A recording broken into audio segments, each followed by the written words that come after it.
සාමාන්‍ය පවුලක් කොල්ලෙක් කෙල්ලෙක් වෙලා ඉපදෙන එක කියන තරම් සුන්දර නෑ. හැමෝටම තියෙනවා කාටවත් නොකී කතාවක්. ඒ ඉපදිලා ජීවිතය දිනන්න දඟලන එක, ඉස්සරහට යන්න දරන උත්සාහය, කැපවීම මාරම අමාරු දෙයක්. ඉගෙන ගන්න කාලේ වුණත් රුපියල ගැන පවා සෑහෙන්න හිතන්න වෙනවා. ආස දේවල් අතාරින්න වෙනවා. ජොබ් එකක් හම්බුණත් කැපවීම එක්ක සෑහෙන දේවල් නැති වෙනවා.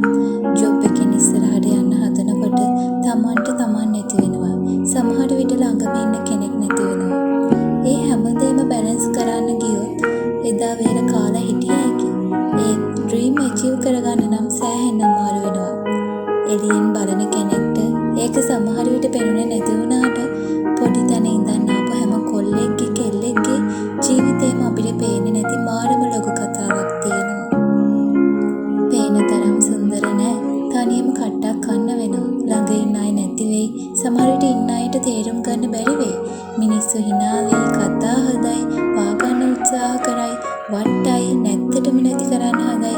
ඒ වෙලාවට උඹට හැමදේම අතාරින්න හිතේ. ඒත් වැටි නැගිටපන්. මොකද උඹට තියෙනවා සාමාන්‍ය පවුලක් රකින්න ඉපදෙනකොටම බැඳුණු වගකීම් කන්දක්. අහිංසක අම්මා අප්පච්චිලාගේ අහිංසක හීන තියෙනවා.